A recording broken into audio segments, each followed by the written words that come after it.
நீங்கள் ஒரு வருடத்திற்கு மேலாக கருத்தரிக்க முயற்சி செய்தும் இன்னும் கருத்தரிக்கவில்லையா? இப்போதே தொடர்பு கொள்ளுங்கள். நோவா ஏர்லியரா அவரோட வெளில போகும்போது அவருக்கு அந்த லாங் ஹேர் ஸ்டேஜ் ரொம்ப லாங்கா முடி வச்சிருந்தார். ஸோ அவர் எங்க போனாலும் அவர் முடியை பார்த்தே அது எல்லாருக்கும் அடையாளம் தெரிஞ்சிடும் அது அவருன்னு. ராம்கோபால் வர்மா சார் வந்து ஒரு இன்டர்வியூல வந்து என்ன சொல்லியிருக்காரு, இந்த மாதிரி ஜெய்ஹோ பாட்டு வந்து ரகுமான் சார் கம்போஸ் பண்ண பாட்டு கிடையாது, இந்த மாதிரி நிறைய பாடல்கள் வந்து ரகுமான் பண்ணியிருக்காருங்கிற மாதிரி ஒரு குற்றச்சாட்டை முன் வச்சாரு. ஒருத்தர் வந்து ஒரு லிரிக் சொல்லியிருப்பாங்க, இன்னொரு பாட்டுல அதே லிரிக் வரும், உடனே பீப்புள் வந்து இந்த ரெண்டு பாட்டும் ஒரே. நான் சொன்னேன் ப்ரோ லிரிக்ஸ் மாத்திரம் தான் ஒண்ணு ப்ரோ, வேற பாட்டே வேற வேற மூட்ல இருக்கு. தூத்துக்குடி அப்படின்னு ஒரு படம் வருது, அதுல ஏரியால இருந்து ஒரு பாட்டு வேணும் அப்படின்னு சொல்றாங்கன்னா நான் வந்து மாணிக்க விநாயகம் சாரை கூப்பிடுவேன். சினிமா விகட நேர்களுக்கு வணக்கம், நான் மா பாண்டியராஜன். இன்னைக்கு இந்த நேர்காணலில் என் கூட இசையமைப்பாளர் பிரவீன் மணி வந்து இணைஞ்சிருக்காரு. ஸோ நேரில் இல்லை, ஸோ கனடாவிலேருந்து கால் மூலயமா கனெக்ட் ஆகிருக்காரு. ஸோ இசையமைப்பாளராக அவரோட பயணம் பற்றியும் ஏஆர் ரஹ்மான் சேர்ந்து அவர் ஒர்க் பண்ண பாடல்கள் படங்கள் பற்றியும் ஸோ நிறைய விஷயங்கள் கேட்டு தெரிஞ்சுக்க போகிறோம். நீங்கள் சென்னையில் இருக்கும்போதே உங்களுக்கும் ரஹ்மான் சாருக்குமான அந்த நட்பு வந்து ஆரம்பிச்சிருச்சுல்ல சார்? சோ அது எந்த இயர்ல இருந்து உங்களுக்கு ஸ்டார்ட் ஆச்சு, எப்போ வந்து அது ப்ரொஃபஷனலா மாறுச்சு சார்? எனக்கு அவரு ரொம்ப நாளா தெரியும். ஏன்னா ஐ மீன் as a musician, ஏன்னா அவர் ஏஆர் ரஹ்மான் அவர் மியூசிக் டைரக்டர் ஆகிறதுக்கு முன்னாடியே அவரு யூனோ அவருக்கும் எனக்கும் நான் அவரை மீட் பண்ணேன். நாங்க ஒரு பேண்ட்லலாம் சேர்ந்து வாசிச்சோம், நிறைய ஜாம் பண்ணியிருக்கேன். அவருக்கு எங்களுக்கு நிறைய காமன் ஃபேக்டர்ஸ் இருந்தது. என்னதுன்னா அவருக்கு ஜாஸ் மியூசிக் ரொம்ப பிடிக்கும், எனக்கும் ஜாஸ் ரொம்ப பிடிச்சது. அதே மாதிரி நாங்கள் ரெண்டு பேரும் டெக்னிக்கலா கம்ப்யூட்டர்ஸ் மியூசிக் சாஃப்ட்வேர் அது பத்திலாம் நம்ம வந்து என்ன சொல்றது லேட் 80s பேசிட்டு இருந்தோம். ஸோ அப்போதான் கம்ப்யூட்டரே ஃப்ரெஷ்ஷா வந்திருக்கு. அப்போ ஆப்பிள் தான் மெயின் சிஸ்டம், அப்போ விண்டோஸே இல்லை, ஏன்னா விண்டோஸ் 95 தான் வந்துச்சு. ஸோ அதுக்கு முன்னாடி நாங்கள் ஆப்பிள்லாம் வச்சுட்டு அப்புறம் நிறைய டெக்னாலஜி மிடி அதை பற்றிலாம் பேசி நாங்கள் கான்ஸ்டன்ட் டச்சில் இருந்தோம். நான் வந்து என்னாச்சு, நான் அப்போ 80s எண்டில் 89 நான் ஆஸ்திரேலியாவுக்கு ஷிஃப்ட் பண்ணிட்டேன் படிக்கிறதுக்கு. அப்போ நாங்களாம் சின்ன பசங்க. ஸோ நான் அங்கே படிக்கிறதுக்கு ஷிஃப்ட் பண்ணும்போதும் நாங்கள் ஃபோனில் நிறைய டச்சில் இருந்தோம். ஏன்னா அப்பவும் இன்டர்நெட்லாம் கிடையாது. ஒன்லி இன்ஃபர்மேஷன் வந்து நம்ம பேஜில் தான் இன்ஃபர்மேஷன் வரும், இல்லை மேகசீனில் ஒருத்தர் படிப்பார் இன்னொன்று ஒருத்தர்கிட்ட சொல்லுவோம், இல்லை அந்த மாதிரி தான் நடக்கும் இன்ஃபர்மேஷன். ஸோ நாங்கள் நிறைய இன்ஃபர்மேஷன் எக்ஸ்சேஞ்ச் பண்ணிட்டு இருந்தோம். அவர் 92 ரோஜா பண்ணப்புறம் ரோஜா பாம்பே அதெல்லாம் பண்ணப்போ அந்த டைம்லலாம் நான் ஆஸ்திரேலியாவில் இருந்தேன். ஆனால் அவர் என்னோட டச்சில் இருந்தார். அவர் இந்தியன் டைமில் சிட்னிக்கு வந்தார், என்னை மீட் பண்ணார். அப்போ என்கிட்ட கேட்டார் வந்து என்னோட ஒர்க் பண்ணு, நம்ம யூனோ அப்போ ஒர்க் அப்போ என்னால் முடியல, நான் இப்போ ஆஸ்திரேலியாவில் ஒர்க் பண்ணிட்டு இருந்தேன். அப்போ 98 நான் கனடாக்கு ஷிஃப்ட் பண்ணுற டைமில் திரும்பி அவரை மீட் பண்ணி 98 மீட் பண்ண. அப்போ ஆரம்பிச்சது அந்த ஜும்பல காவு மரியா அப்படின்னு ஒன்றா வந்துச்சு. அப்போ சேர்ந்து பாட்டு பண்ணி ஒரு மாதிரி நிறைய ஒர்க் இருந்துச்சு, அவரும் கொடுத்துட்டு இருந்தாரு. ஸோ நானும் பண்ணிட்டு இருந்தேன். அண்ட் அதே டைம்ல எனக்கு லிட்டில் ஜான் அந்த எல்லாம் வந்துச்சு. ஸோ யூனோ நான் அப்படியே மாட்டிக்கிட்டேன் அங்கே இந்தியாவில் நிறைய ஒர்க் இருக்கிறனால. ஸோ நான் கனடா வந்து முக்காவாசி இங்கே நான் ரொம்ப ஒர்க் பண்ணல. அப்போ நான் ஒர்க்கே பண்ணல. நான் இங்கே வந்து ஃபேமிலியோட இருந்துட்டு ஒரு சின்ன பிரேக் மாதிரி எடுத்துட்டு ஒரு 1 வீக் வருவேன், அப்புறம் திரும்பி இந்தியாவுக்கு அங்கே ஒர்க் பண்ணுவேன், அந்த மாதிரி தான். ஸோ நான் அப்போ ரொம்ப பிஸியா இருந்தேன் ஏஆரோட. அந்த சென்னையில தான் மோஸ்ட்லி இருந்தீங்க அப்படிதானே சார்? ஆமா, சென்னையில வீடு இருந்துச்சு, டொராண்டோலையும் இருந்துச்சு, ஃபேமிலி இருந்தாங்க. நாங்க நிறைய லண்டன்லயும் ஒர்க் பண்ணோம். எனக்கு பாய்ஸ் டைம்லலாம் நிறைய ஒர்க், ஏன்னா அவரும் அப்போ பாம்பே ட்ரீம்ஸ் அதெல்லாம் பண்ணிட்டு இருந்தாரு லண்டன்ல. அவர் கொஞ்ச நாள் ஒர்க் பண்ணிட்டு இருந்தாரு. ஸோ நிறைய டிராவலிங் இருந்துச்சு அந்த டைம்ல. நம்ம நிறைய ஹோட்டல் ரூம்ஸ்லாம் ஒர்க் பண்ணியிருக்கோம். எங்க போய் இருந்தாலும் நாங்க சிஸ்டம்லாம் செட் பண்ணிட்டு அப்படியே அங்க உட்காந்து ஒரு ஸ்டுடியோவா மாத்திடுவோம். நீங்க ரெண்டு பேரும் சேர்றீங்க, இப்ப அவரோட சாங்ஸ்ல உங்களோட ஒர்க் இருக்கு அப்படின்னா அது எந்த மாதிரியான கொலாபரேஷனா இருக்கும் சார்? அவர் ஒரு ஐடியா செட் பண்ணி ஒரு டியூன் செட் பண்ணி கொடுத்துருவாரு, நீங்க அதை ப்ரோக்ராமிங் பண்ணி கம்ப்ளீட் பண்ற. அவருக்கு மைண்ட்ல என்ன வேணும்னு ஒரு ஆல்வேஸ் ஒரு ஐடியா இருக்கும். ஸோ அவர் அந்த ஏன்னா இப்போ ஒரு ஃபிலிம் மேக்கிங் ப்ராசஸ்ன்னு நம்ம பேசும்போது என்ன ஆகும்னா, முதல்ல அவர் டியூனை பண்ணணும். அந்த டியூனை பண்ணி இது யார் வேணா, இது அவர் மாத்திரம் இல்லை, எல்லாருமே நம்ம டியூனை பண்றோம். டியூனை பண்ணி நம்ம டைரக்டர் டைரக்டர்கிட்ட அப்ரூவல் வாங்குறோம் டியூனுக்கு. அந்த டைரக்டர் வந்து டியூன் எனக்கு படத்துக்கு செட் ஆகும் அப்படின்னு அவர் ஃபிக்ஸா சொல்லுவாரு, கன்ஃபர்ம்டுன்னு. அதுக்கப்புறம் தான் அந்த டியூனுக்கு லிரிக்ஸ் ரெடி ஆகும். அப்போ இந்த ஸ்டேஜ்ல இருக்கும்போது என்ன ஆகும்னா, அவரும் டைரக்டரும் டிஸ்கஸ் பண்ணியிருப்பாங்க. யூஸ்வலா என்ன என்ன மாதிரி மூட்ல பாட்டு வரும், என்ன மாதிரி இது பண்ணலாம், என்ன மாதிரி ஸ்டைல் ஃபாலோ பண்ணலாம், கோரியோகிராஃபி இருக்குமா இருக்காதா, இதெல்லாம் கொஞ்சம் டிஸ்கஷன் இருந்து ஒரு ஒரு யூனோ இந்த பாட்டுக்கு இதெல்லாம் தேவை அப்படின்னு ஒரு செட் ஆகும். ஸோ அவர் வந்து என்கிட்ட சொல்லுவார், இந்த மாதிரி சுச்சுவேஷன் இப்படி இருக்கு, இங்க கோரியோ இருக்கும், டான்ஸ் இருக்கும், யூனோ ஹீரோ என்ட்ரி இங்க பெருசா இருக்கும், அந்த மாதிரி ஏதாவது சொல்லிட்டு அந்த டியூனை கொடுத்துட்டு, யூஸ்வலா என்ன ஆகும்னா, ஏன்னா அவர் அந்த டைம்ல நிறைய படம் பண்ணிட்டு இருந்தார் இல்லையா, ஸோ இதுல 10-20 படம்லாம் பண்ணிட்டு இருப்பாரு. ஸோ நான் அவரோட மாடி ஸ்டுடியோல இருப்பேன், நான் அங்க ஒர்க் பண்ணிட்டு இருப்பேன், அவர் கீழே ஒர்க் பண்ணிட்டு இருப்பாரு. அவர் வேற பாட்டுல ஒர்க் பண்ணிட்டு இருப்பாரு, நான் வேற பாட்டுல ஒர்க் பண்ணிட்டு இருப்பேன். அப்போ அதனால நாங்க மீட் பண்ணிட்டு அவரும் வந்து செக் பண்ணுவார், சூப்பர்வைஸ் பண்ணுவாரு, வந்து பார்த்துட்டு இல்ல இப்படி கொஞ்சம் மாத்தலாம், இல்ல இப்படி பண்ணலாம், அந்த மாதிரி ஐடியாஸ் வரும் அவர்கிட்ட இருந்து. இல்ல சில சமயம் இது சூப்பரா இருக்கு இந்த மாதிரி நாங்க அவர் ஏன்னா ஒரு ஃப்ரீடம் கொடுப்பாரு. ஆனா என்னதுன்னா, கொஞ்சம் ஃப்ரீக் அவுட் பண்ணு, கொஞ்சம் வேற மாதிரி ஏதாவது உனக்கு ஒரு நிறைய ஃப்ரீடம் கொடுத்தாரு அது அந்த விஷயத்துல. அண்ட் ஐ திங்க் அவரோட பெஸ்ட் குவாலிட்டியே அது வந்து எல்லா மியூசிஷியன்ஸ்க்கும், என்ன மாத்திரம் இல்லை, எல்லாருக்கும் ஒரு ஃப்ரீடமை கொடுத்துட்டு அவங்களோட மியூசிக்ல சோல்னு ஒன்று சொல்லுவோம், உள்ளேருந்து அதுக்கு ஒரு உயிர் இருக்கு. அந்த உயிரை ஒவ்வொருத்தர்லேருந்து அழகா அப்படியே அவங்களோட இதை எடுத்துப்பாரு, அதை அப்படியே நீட்டா அழகா செட் பண்ணி வைப்பாரு.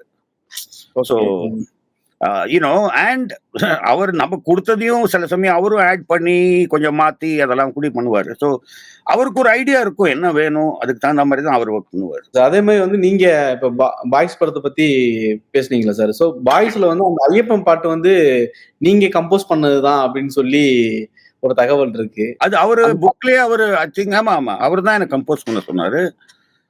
ஐ திங்க் அவரோட ஆட்டோபயோகிராஃபில அது மென்ஷன் கூட பண்ணிருக்காருன்னு நினைக்கிறேன். யாரோ சொன்னாங்க, எனக்கு மென்ஷன் பண்ணிருக்காரு. ஆனா படத்துல உங்களுக்கு அந்த கிரெடிட் கொடுத்துறாங்களா சார்? இல்ல படத்துல அது ஏன்னா அது ஒரு பாருங்க, அந்த பாட்டு வந்து பேசிக்கா மோர் ஒரு பேக்ரவுண்ட் சாங், என்னது பிலிம் பேக்ரவுண்ட் ஸ்கோரோட சாங்கா தான் அது இருந்துச்சு. ஏன்னா அது ஒரு பிட் சாங் தான், ஒரு ஃபுல் சாங் கிடையாது.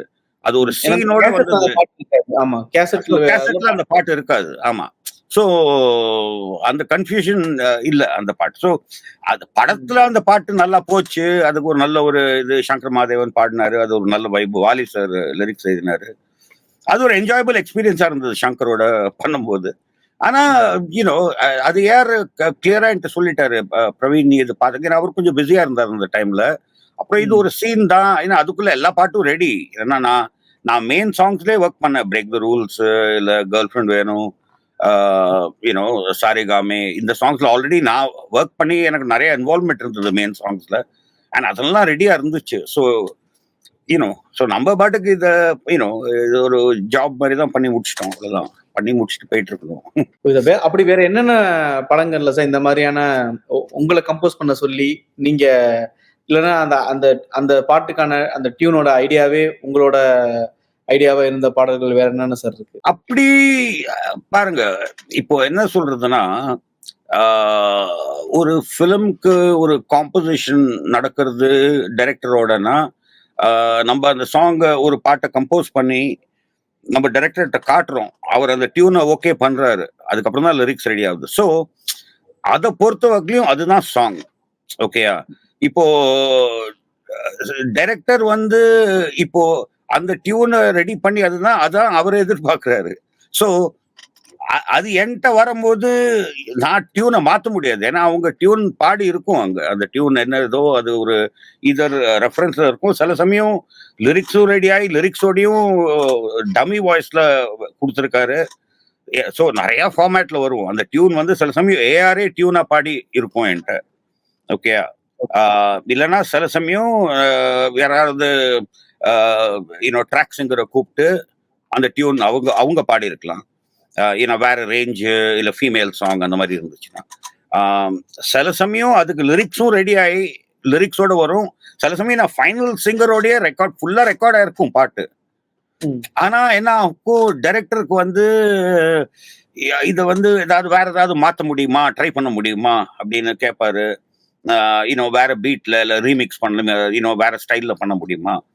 ஸோ அப்போ என்ன ஆகும்னா, சில சமயம் யார் என்ன கூப்பிட்டுட்டு அவங்க இந்த மாதிரி ஸ்டைல்ல கேட்குறாங்க, வேற ஸ்டைல்ல பண்ண முடியுமா. ஸோ இப்போ நம்ம பண்ணும்போது ஒரு பிஜிஎம்ல ஏதாவது ஒன்று போட்டுக்கலாம், இல்லை அல்ல நம்ம அப்படின்னு நம்ம ஏதாவது போட்டுக்கலாம். பட் அது வந்து என்னது, அது காம்போசிஷன் அப்படின்னு கிடையாது இல்லையா. அது வந்து அந்த பாட்டோட அந்த பாட்டை எப்படி ஹிட் ஆக்கணும்னு பாக்குறதுக்கு தான் நம்ம போடுறோம் இல்லையா. ஸோ தனியா நான் டியூனை போட்டு அவருக்கு கொடுத்தது அதெல்லாம் நடக்கிறது. அது ஐ மீன் இண்டஸ்ட்ரியில அந்த மாதிரி யாரும் ஒர்க் பண்றது இல்ல. ஏன் இந்த கொஸ்டின் நான் கேட்டேன்னா சார், இப்போ 2 நாளா ஒரு கான்ட்ரவர்சி ஒண்ணு போயிட்டு இருக்கு. நீங்க அதை பார்த்துருப்பீங்களா என்னன்னு எனக்கு தெரியல. ஸோ பார்த்துக்கும் வாய்ப்பு இருக்கு. சொல்லுங்க. இந்த ராம்கோபால் வர்மா சார் வந்து ஒரு இன்டர்வியூல வந்து என்ன சொல்லியிருக்காரு, இந்த மாதிரி ஜெய்ஹோ பாட்டு வந்து ரகுமான் சார் கம்போஸ் பண்ண பாட்டு கிடையாது, சுக்வீந்தர் சிங் கிட்ட அவுட் சோர்ஸ் பண்ணி வாங்கின பாட்டு, இந்த மாதிரி நிறைய பாடல்கள் வந்து ரகுமான் பண்ணியிருக்காருங்கிற மாதிரி ஒரு குற்றச்சாட்டை முன் வச்சாரு. அது தப்பு. ஐ மீன் நம்ம என்னதுன்னா, நம்ம வந்து ஒரு பாட்டு கம்போஸ் பண்றோம். நானே பண்ணியிருக்கேன் அதை என் படத்துக்கு. இப்போ எனக்கு வந்து ஒரு ஃபோக் சாங் மாதிரி கேட்பாங்க இல்லையா. ஸோ எனக்கு வந்து நம்ம தமிழ் ஃபோக் சாங்னா எனக்கு கொஞ்சம் லிமிடேஷன்ஸ் இருக்கு. ஏன்னா நான் சின்ன வயசுலேருந்து ஆஸ்திரேலியால இருந்தேன், அதுக்கப்புறம் கனடால இருந்தேன். நான் பிறந்தது வளர்ந்தது கும்பகோணம் தான். பட் அதுக்கப்புறம் சென்னைக்கு வந்துட்டு நான் ஒரு 18 வயசு 19 வயசுல நான் கிளம்பிட்டேன். ஸோ எனக்கு அந்த ஃபோக் நாலேஜ் எனக்கு கொஞ்சம் கம்மியா இருக்கும். ஆனா இப்போ யாராவது எனக்கு வந்து இப்போ தூத்துக்குடி அப்படின்னு ஒரு படம் வருது, அதுல ரொம்ப ஃப்ரெஷ்ஷா அந்த ஏரியால இருந்து ஒரு பாட்டு வேணும் அப்படின்னு சொல்றாங்கன்னா, நான் வந்து அதுக்கு தகுந்த மாதிரி நான் ஆளுங்களை பார்ப்பேன். என்னோட ட்ராக் சிங்கிங் அந்த மாதிரி பார்க்கும்போது நான் மாணிக்க விநாயகம் சாரை கூப்பிடுவேன். நீங்க வாங்க. அப்புறம் அவர்கிட்ட நான் கேட்பேன், இந்த தூத்துக்குடியிலனா என்ன மாதிரி பாட்டு, அந்த ஃபோக் சாங்ஸ்லாம் என்ன மாதிரி பாட்டு கொஞ்சம் பாடி காட்டுங்க. ஸோ அவருக்கு நிறைய டியூன்ஸ்லாம் போடு, அந்த மாதிரி டியூன்ஸ் காட்டுவாரு. இப்போ அது நம்மள்ட்ட கேட்க கேட்க சரி நம்ம இப்போ இந்த மாதிரி ஒரு டியூன் பண்ணிக்கலாம் அந்த மாதிரி தான். ஸோ என்ன ஆகும்னா, அது சரி டெக்னிக்கலா பார்த்தா அது ஏன் டியூன் கிடையாது, ஓகேயா. ஆனா நான் என்ன டியூன் யூஸ் பண்றேன், ஒரு டிப்பிக்கனால ஃபோக் டியூன் அங்கேருந்து வந்தது. அது மாணிக்க விநாயகம் டியூன் கிடையாது. அது வந்து டியூன் அது இல்லையா. ஸோ இதே மாதிரி தமிழ்லயும் இருக்கலாம், பஞ்சாபிலையும் இருக்கு, ஹிந்திலையும் இருக்கு, கேரளாலையும் இருக்கு. ஸோ இதுக்கெல்லாம் வந்து ஓனர்ஷிப்னு கிடையாது. ஸோ அப்படின்னு பார்க்கும்போது டெஃபினட்டா ஏஆர் வந்து சுக்விந்தர்கிட்ட அந்த பஞ்சாபி ஃபீலுக்கு ஏதாவது கேட்டிருக்கலாம். இப்போ நானே சுக்விந்தர் சிங்கோட ஒர்க் பண்ணி அவரு எனக்கு நிறைய அந்த மாதிரி ஏதாவது ஒன்று பாடி காமிப்பாரு. நான் இது நல்லா இருக்கு, இந்த ஸ்டைல்ல ஒன்று பண்ணலாம், இந்த நோட் இப்படி மாத்துங்க, இப்படி பண்ணலாம் அப்படின்னு பண்ணிட்டு நம்ம ஒரு ஐடியா ஸ்ட்ரக்சர் பண்ணிப்போம் அதை சுற்றி. அண்ட் நம்ம அதை மாற்றுவோம் ஆல்சோ. ஸோ ஐ திங்க் இது வந்து எப்படி சொல்றது, கான்ட்ரவர்சியோ இல்லையோ, சில சமயம் பீப்புள் என்ன சொல்லுவாங்க, இந்த பாட்டு அந்த பாட்டு மாதிரி இருக்கு, அந்த பாட்டு இந்த பாட்டு மாதிரி இருக்கு, இவன் அங்கேருந்து அடிச்சான், அவன் அங்கேருந்து அடிச்சான், இந்த மாதிரிலாம் டாக்ஸ் வரும் இல்லையா. சில சமயம் நான் சொல்லலை அந்த மாதிரி, மேபி பீப்புள் சில பேர் வந்து நிஜமாவே அந்த மாதிரி எடுத்திருக்கலாம். ஆனா நிறைய பேர் தெரியாம கூட இல்ல, அவங்க ஒரு பாட்டு பண்றாங்க, ஏதோ ஒரு இதுல கோயின்சிடன்ஸ்ல 2 பேரும் ஒரே ஃபோக் எலிமெண்ட் யூஸ் பண்றதுனால அந்த சிமிலாரிட்டி வரலாம். இல்ல ஒரே சில சமயம் அந்த லிரிக்ஸ்லயே இருக்கும். ஒருத்தர் வந்து ஒரு லிரிக்ஸ் சொல்லியிருப்பாங்க, இன்னொரு பாட்டுல அதே லிரிக் வரும், உடனே பீப்புள் வந்து இந்த 2 பாட்டும் ஒரே. நான் சொன்னேன், ப்ரோ லிரிக்ஸ் மாத்திரம் தான் ஒண்ணு ப்ரோ, வேற பாட்டே வேற மூட்ல இருக்கு. ஆனா அவங்க மென்டாலிட்டி வந்து இப்படி 2 காப்பி பண்ணியிருக்காங்க. அதெல்லாம் ஸோ இதெல்லாம் கான்ட்ரவர்சின்னு கிடையாது. என்ன இன்னைக்கு இருக்கிற எல்லாருமே இப்போ இது வந்து நம்ம சினிமாக்குள்ள கூட பார்க்கலாம் இல்லையா. இப்போ ஒரு சினிமா யாராவது ஒருத்தர் எடுத்தனா, இது வந்து அந்த படத்துல இருந்து அடிச்சான், இது வந்து இந்த படத்துல இருந்து அடிச்சிருக்கான், இது இல்லையா. ஸோ இது வந்து கான்ஸ்டன்ட் ப்ரோ, அது அப்படிதான் நடக்குது. இப்ப நீங்களும் ரகுமான் சாரும் சேர்றீங்க அப்படின்னா, அந்த இசையை தாண்டி இப்ப சென்னை 2 பேரும் இருக்கீங்க அப்படின்னா, உங்களோட அந்த என்டர்டைன்மெண்ட்டுக்கு என்ன சார் பண்ணுவீங்க? எங்க போவீங்க? ஏதாவது ஒரு ஃபுட்டை தேடி போய் சாப்பிடுறது, இல்ல ஒரு இடத்துக்கு போறது? நீங்க 2 பேரும் சென்னையில உங்களோட ஸ்பாட்ல என்ன மாதிரி இருக்கும்? என்டர்டெயின்மெண்ட்லாம் ஒன்றும் பெருசுன்னு கிடையாது. Food always will be the but food வந்து ஏன்னா எங்களுக்கு ஒர்க் அவ்வளோ ஹெக்டிக்காக இருக்கும். ஸோ ஃபுட் யூஸ்வலாக ஸ்டுடியோலே சாப்பிட்ருவோம். ஆனால் நான் அவரோட காரில் ஏறி அப்போ வுட்லண்ட்ஸ் டிரைவினுக்கெல்லாம் போயிருக்கோம். Okay. ஆனால் எனக்கு பயம் அவரோட வெளில போகிறதுக்கு. ஏன்னா அது ஏர்லி மார்னிங் போனோம், ஒரு 6-7 மணிக்கு. ம். ஏன்னா அவரோட நான் வெளில போனா அவருக்கு ஒரு டெண்டன்சி, ஏன்னா அப்போ நான் ஏர்லியரா அவரோட வெளில போகும்போது அவருக்கு அந்த லாங் ஹேர் ஸ்டேஜ் ரொம்ப லாங்கா முடி வச்சிருந்தாரு. ஸோ அவர் எங்க போனாலும் அவர் முடியை பார்த்தே அது எல்லாருக்கும் அடையாளம் தெரிஞ்சிடும் அது அவருன்னு. ஸோ எனக்கு அவரோட ஏர்போர்ட் இல்ல ஏதாவது பப்ளிக் ஸ்பேஸ்ல இருக்கிறதுக்கே எனக்கு கொஞ்சம் பயமா இருக்கும். ஏன்னா நிறைய மாப் வரும், பீப்புள் வந்து விட மாட்டாங்க. அண்ட் போக போக அது இன்னும் வேர்ஸ் ஆச்சு. ஏன்னா செல்போன்ஸ் வர வர எல்லாரும் இப்போ செல்ஃபி எடுக்கணும்னு அப்படியே எல்லாரும் ஃபோன் வச்சுட்டு வராங்க. ஸோ அதுக்கப்புறம் நான் அவாய்ட் பண்ணுவேன். எங்கேயாவது போகலாம், இல்ல ப்ரோ இப்படி இங்க இருக்கலாம். எனக்கெல்லாம் தனியா போய் எனக்கு பிடிக்கும். பட் இந்த மாதிரி யாராவது ஃபேமஸா இருக்கிறவங்களோட போகும்போது கொஞ்சம் ப்ராப்ளம் இருக்கு. Okay, ஆனா sir. நாங்க So, போயிருக்கோம். நாங்க இங்க ஆக்சுவலா கனடாக்கு வந்தாரு, 3-4 வாட்டி வந்தாரு. இங்க நிறைய அப்படியே ஜாலியா சினிமா தியேட்டருக்கெல்லாம் போவோம். ஏன்னா இங்க ரொம்ப பேருக்கு அவ்வளவு பேருக்கு இங்க தெரியாது அவரை. அப்போ இப்போ எல்லாருக்கும் தெரியும். ஸோ எப்போ 2 ஆஸ்கார் வாங்கி நின்னாரோ அப்பயே ஆமா எல்லாத்துக்கும் தெரியும். அதான். ஆனா அவர் இப்போ அந்த முடியெல்லாம் கட் பண்ணதுனால கொஞ்சம் கஷ்டமா இருக்கும் அவர் ஐடென்டிஃபை டக்குன்னு பிடிக்கிறதுக்கு, இல்லையா? ஓகே. நான் அவர்கிட்ட joke பண்ணுவேன், "நீ ஒரு டிஸ்கைஸ் வச்சுக்கணும் ப்ரோ, ஒரு தாடி ஃபேக்கா அப்படி போட்டு இல்ல அப்போ ஜாலியா வெளில போகலாம், மாறு வேஷம் போற மாதிரி. மாறு வேஷம் போட்டு போகணும்னு." ஆமா. நீங்கள் 1 வருடத்திற்கும் மேலாக கருத்தரிக்க முயற்சி செய்தும் இன்னும் கருத்தரிக்கவில்லையா? நோவா ஐவிஎஃப்பின் முன்னணி கருவுறுதல் நிபுணர்களுடன் இலவசமாக ஆலோசனை செய்யுங்கள். விகடன் வெல்கம் பேக் இப்ப வெறும் 29 ரூபாயில் ஜூனியர் விகடன், ஆனந்த விகடன், நாணயம் விகடன் உள்ளிட்ட 8 டிஜிட்டல் இதழ்கள், வேல்பாரி, நீரதிகாரம், அணிலாடும் முன்றில் உள்ளிட்ட கிளாசிக் தொடர்கள், சுஜாதா, எஸ் ராமகிருஷ்ணன், அசோகமித்ரன் உள்ளிட்ட நட்சத்திர எழுத்தாளர்களின் சிறுகதைகள் என 29 ரூபாயில் 3 மாதங்களுக்கு விகடனை அன்லிமிட்டடாக படிக்க இப்போதே சப்ஸ்கிரைப் செய்திடுங்கள்.